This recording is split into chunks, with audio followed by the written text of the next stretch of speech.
Welcome my YouTube Acharya Manish official channel. तो चलिए देखते हैं इस वीडियो में आचार्य मनीष जी ने किस बीमारी के बारे में चर्चा किए हैं। जब तक एम्बुलेंस आएगी 90% चांस है बंदा ही ठीक हो चुका होगा। आपका कहावत सुनिए, अकल पैरों में होती है। हाँ। सुनिए ना। तो अभी इसके पैरों की अकल को बॉडी में लेके जा रही है। तो ऐसे बैठ के अदरक चबानी है। अगर आपके सामने किसी को हार्ट अटैक पड़ जाए, ब्रेन स्ट्रोक हो जाए, पैरालिटिक अटैक पड़ जाए, तीन चीजें में से कुछ हो जाए तो क्या करना है? ठीक है, जैसे मान लो किसी को हार्ट अटैक पड़ गया, कोई एक जन आ जाओ, आप आ जाओ इधर। इतना बड़ा टुकड़ा अदरक का लेना है। क्या लेना है? इतना बड़ा टुकड़ा अदरक का लेना है, इनके मुंह में डाल देना है। उल्टे लेट जाओ भैया यहाँ पे। जब तक एम्बुलेंस आ रही है ऐसे बैठ जाओ पैर के ऊपर। अब उसको हार्ट अटैक है, वो अदरक चबाएगा तो दो जने क्या करेंगे? दो जने लग जाएंगे। ये सेकंड हार्ट है हमारा। ये क्या है? जब तक एम्बुलेंस आएगी 90% चांस है बंदा ही ठीक हो चुका होगा आपका। समझ आ रहा है कुछ? तो दो बंदे तो ये करेंगे। अब दो बंदे क्या करेंगे अगर घर में बंदे ज्यादा है तो? ये हाथ में ये पॉइंट देखो, आप उधर पकड़ो। आप ये पॉइंट दबाने हैं साथ में। क्या दबाना है? ये पॉइंट। कौन सा पॉइंट? हाँ जी, ये पॉइंट, ये हमारा नाभि का पॉइंट है, शिप्र मर्म। ठीक है, ये दबाते जाओ दबाते जाओ। कितनी देर दबाना है? जब तक एम्बुलेंस नहीं आ रही तब तक बंदा आपको बचाना है ना। और उधर वो अदरक चबाता रहे। पूरा इसका पिंडली है ना, जो इस पिंडली में आपने कहावत सुनी, अकल पैरों में होती है। हाँ। सुनी है ना। तो अभी इसके पैरों की अकल को बॉडी में लेके जा रही है।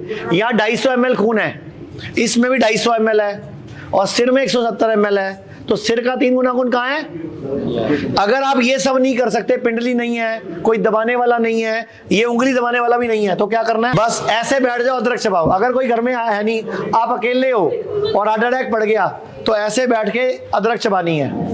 इतनी चबानी है, इतनी चबानी है कि आंखों से पानी आ जाए। जब आंखों से पानी आए समझो काम हो गया। आंखों से पानी आया मतलब आपका खतरा। आप डॉक्टर लेके भी जाओगे, बंदा बचा हुआ है। समझ आई? तो आज के बाद हार्ट अटैक पड़े, पैरालिटिक अटैक पड़े, ब्रेन स्ट्रोक पड़े, तो क्या करना है? पिंडली को घर में 2-2 बेलन फालतू रखो, 2 बेलन गाड़ी में रखो, 2 बेलन ऑफिस में रखो, कभी भी यूज पड़ सकती है। भारत में हमारे 120 से अधिक हॉस्पिटल, क्लिनिक और डी केयर सेंटर्स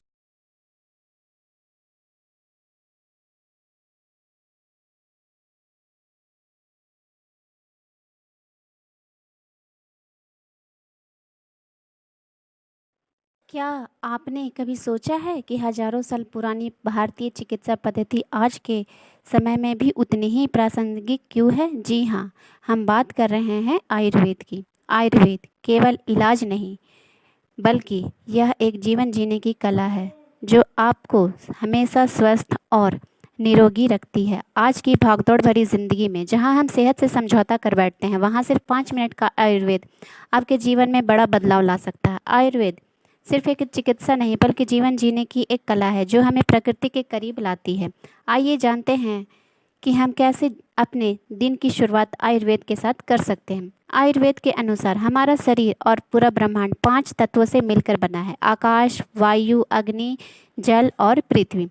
ये 5 तत्व मिलकर शरीर में 3 मुख्य ऊर्जाएं या दोष बनाते हैं: वात, पित्त और कफ। संस्कृत में आयु का अर्थ है जीवन और वेद का अर्थ है ज्ञान, यानी आयुर्वेद का अर्थ जीवन का विज्ञान। यह लगभग 5000 साल पुरानी एक प्राकृतिक चिकित्सा पद्धति है। यह इस सिद्धांत पर काम करती है कि हमारा शरीर, मन और आत्मा आपस में गहराई से जुड़े हुए हैं। यह सिर्फ बीमारियों को ठीक नहीं करती, बल्कि उन्हें जड़ से ख़त्म करने और हमारी जीवन शैली को सुधारने पर जोर देती है। आयुर्वेद में कहा गया है कि भोजन ही दवा है। यहाँ हर व्यक्ति की प्रकृति, वात, पित्त या कफ के अनुसार खान पीना तय होता है।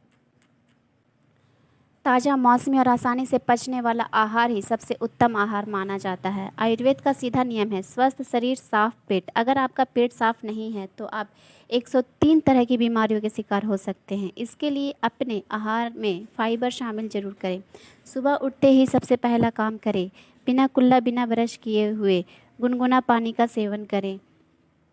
इससे होता क्या है कि जो रात भर हमारे मुंह में जो सलाइवा बनती है, अगर हम उसे बिना कुल्ला, बिना ब्रश किए हुए पानी हम जब पीते हैं तो हमारे शरीर में वो सलाइवा जाती है जो अमृत के समान काम करती है।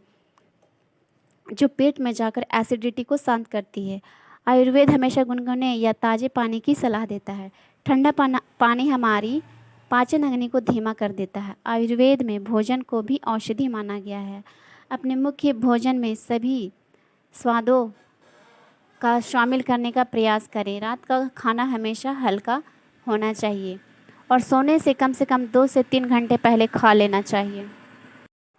मौसम के अनुसार जीवन शैली बदलना ही ऋतुचर्या है। गर्मियों में ठंडा और हल्का खाना खाएं, जबकि सर्दियों में शरीर को गर्म रखने वाले पौष्टिक आहार लें। आयुर्वेद हमेशा मौसमी और स्थानीय फलों और सब्जियों के सेवन पर जोर देता है। अगर कोई छोटी मोटी समस्या हो तो आप रसोई के मौजूद मसालों और जड़ी बूटियों जैसे हल्दी, अदरक, तुलसी और गिलोय का उपयोग करना सबसे उत्तम है। आयुर्वेद मानता है कि हर व्यक्ति की शरीर की बनावट और प्रकृति अलग होती है, इसलिए सबके लिए एक जैसा नियम नहीं हो सकता, परंतु यह महत्वपूर्ण है कि हम अपनी प्रकृति को समझें और उसी अनुसार अपना खान पान और दिनचर्या अपने भीतर की पाचन अग्नि को मजबूत रखें और प्रकृति के नियमों का पालन करें। आइए आज से ही संकल्प लें कि हम अपने स्वास्थ्य को प्राथमिकता देंगे और एक स्वस्थ खुशहाल जीवन की ओर कदम बढ़ाएंगे। इस यात्रा में आयुर्वेद आपका सबसे अच्छा दोस्त बनेगा। आज पूरे भारत में लोग बीमार हो रहे हैं, फिर अस्पतालों में इलाज करा रहे हैं, इससे उनका पैसा खर्च हो रहा है, वे गरीब हो रहे हैं और एलोपैथी की दवाइयों के साइड इफ़ेक्ट्स भी झेल रहे हैं। आचार्य मनी जी के स्वास्थ्य, प्राकृतिक चिकित्सा और आयुर्वेद से जुड़े वीडियो में आमतौर पर उनकी डीआईपी डाइट, पंचकर्मा और दवा मुक्त जीवन के सिद्धांतों पर आधारित है। तो क्यों ना हम एक ऐसे भारत का निर्माण करें जो बीमार ही ना पड़े। हमारा लक्ष्य इलाज नहीं बल्कि बचाव होना चाहिए। आयुर्वेद भी यही कहता है, स्वस्थ व्यक्ति के स्वास्थ्य की रक्षा करना ही आयुर्वेद का मुख्य उद्देश्य है। और आपको यह सिर्फ 3 चीज़ों पर ध्यान देना है। सही खान पान जैसे कि डीआईपी डाइट जो हमेशा आचार्य मनी जी फॉलो करने को कहते हैं। दूसरा पंचकर्मा करने से शरीर की डिटॉक्सिफिकेशन हो जाती है। तीसरा योग और प्राणायाम। याद रखें, आयुर्वेद कोई जादू नहीं बल्कि एक अच्छी आदत है। अपने दिन की शुरुआत गुनगुने पानी से करें, योग करें, सात्विक भोजन अपनाएं। आज से ही इन छोटे बदलावों को अपनाएं और एक स्वस्थ जीवन